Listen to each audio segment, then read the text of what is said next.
Hey everyone, so as you can probably tell, I'm standing here with the fourth and final X-Top. Unfortunately, this is going to have to be the last one built because I'm now going into my senior year at Oregon State, and I'm already going to have to be taking ridiculous credit hours in order to graduate in the spring, so I'm not going to have time to work on projects like this, so tried to go out with a bang and do something a little bit special with this one. So as you can see, this one's Star Wars themed, and as a disclaimer, Lucasfilm, George Lucas, Luke Skywalker, please don't sue me. It was just for a friend. I'm not making money off your images, I promise. So thank you. I appreciate you letting me go on to live the rest of my life in peace. So I had a close friend and semi-professional artist go ahead and do the hand paint the stormtrooper on the top, so I thought that turned out looking really nice. What we're also going to take a look here is at the ports. You see you've still got access to 3 USB there on the right. Next over to the left you've got your Ethernet and your connect port. Then you've got your HDMI out, your optical audio out, and then you've got your normal power plug right there. So now that we've seen the outside of the case, go ahead and set the camera back up. We'll flip it around and turn this one on. Oh, I guess I should mention that this is obviously very similar to our last one.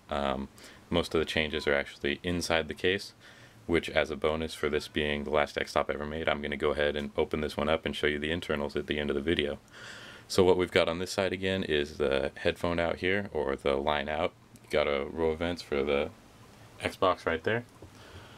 You've obviously got the drive tray right here on the front. So let me go ahead and open this guy up. I'll get the camera adjusted here in just a second. Alright, so once again, you've obviously got the ring of light here with the acrylic rods that bring the light up to the top, as per usual. Oh, I got a close-up on this Darth Vader because it looks pretty badass. Also had this custom painted on here. Again, this friend is pretty obsessed with Star Wars, so we just decided to do a nice, simple black and white silhouette themed X-Top for him. So what we've got here, the top row of 5 buttons you saw here on the far left, we've got the disc tray eject. The second to the left is the sync here for the controllers. Middle is power button, and then the right two are volume down and volume up respectively. We've got some vent slash speaker holes up here at the top left and right, much like a typical laptop. We've also got the big circle vent here for the CPU and GPU of the Xbox itself. The cooling, we were able to leave it all stock because this is an Xbox 360 Slim. You'll see that later when I open it up. On the side here we've got some vents for the power supply. You can actually see the light here that's kind of orange. We made that so that you can see it and make sure your power supply is all good to go before you ever boot it up.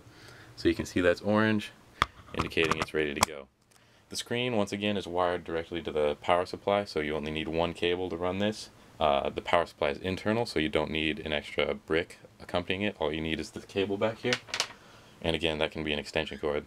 It's pretty neat. The other day I played it out on my back deck. I've never played a 360 outside, so that was kind of a neat experience. So let's go ahead and get this thing booted up for you.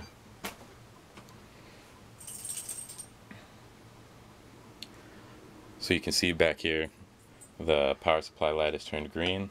We've got the ring of light here going ahead. Once again, we've wired it to the same Gateway 1775W 17-inch widescreen from Gateway. It's wired via VGA, and then that's how we preserved the HDMI out on the other side. So we can go ahead and test out the functionality here. You can see the far left button. It's going to go ahead and bring the tray out right there for you. Go ahead and put that back. The controller sync does a little dance here. We'll get our controller going.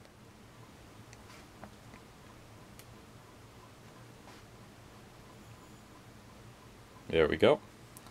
So now we can go ahead, sit here, scroll through the menu.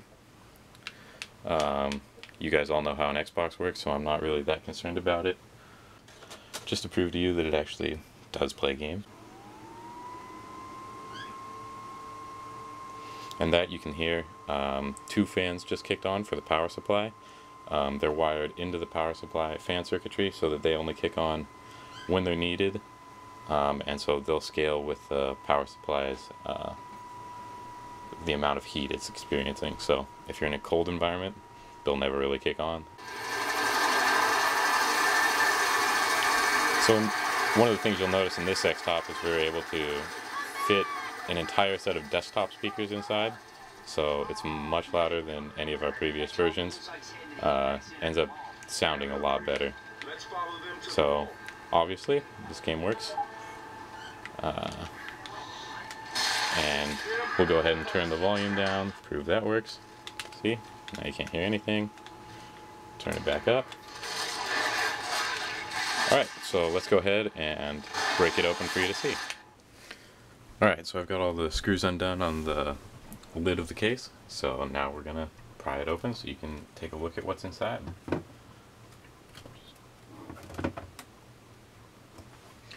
You'll have to excuse my shaky hands because I'm going to try to get you a little closer to explain everything. So, the most identifiable feature here, on the left, we've obviously got the 360's DVD drive, so that makes sense, lines up perfectly with the outcropping there.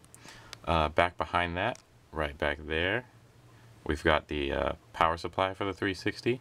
Right here, obviously, we have the hard drive, stripped of its casing, clearly. Then under here, this entire thing, sitting on the very bottom, is the Xbox 360 motherboard, with everything wired extended to it and all that stuff. Like I said, because the 360's cooling was so much better than the previous versions, we were able to keep the stock cooling. So that lines up with this circular cutout here, which acts as the vent for the fan there. And then on the sides, we have the inlet for all of the air to get through there. Also, plenty of air gets through both of the speaker holes, so that helps out as well.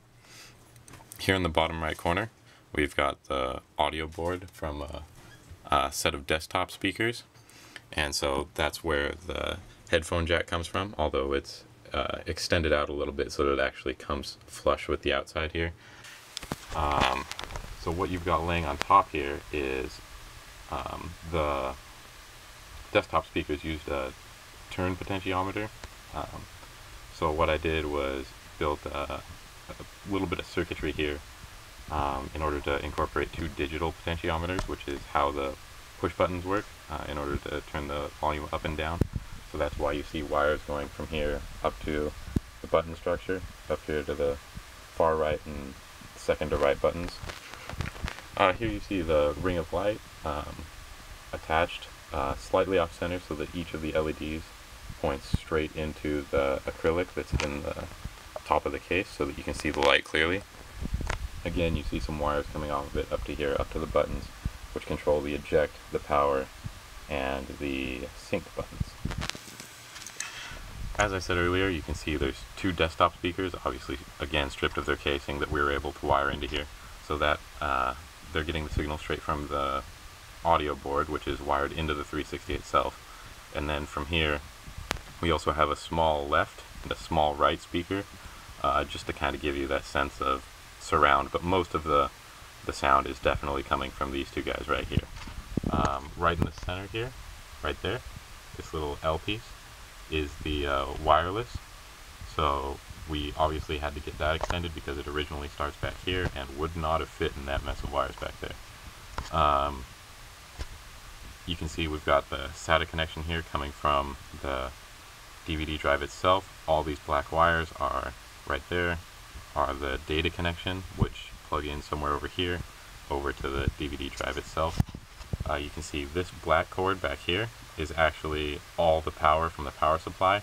So this is the cable that would normally plug into the back of your 360, but actually it runs straight over here to where the power would normally plug in, and all of it is hardwired into the 360, so that's how you're able to skip that whole connection.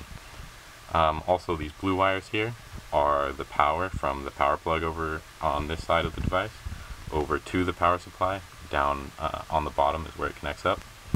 You can see right here is the hole where all the connections to the monitor go, all the data lines and the power lines.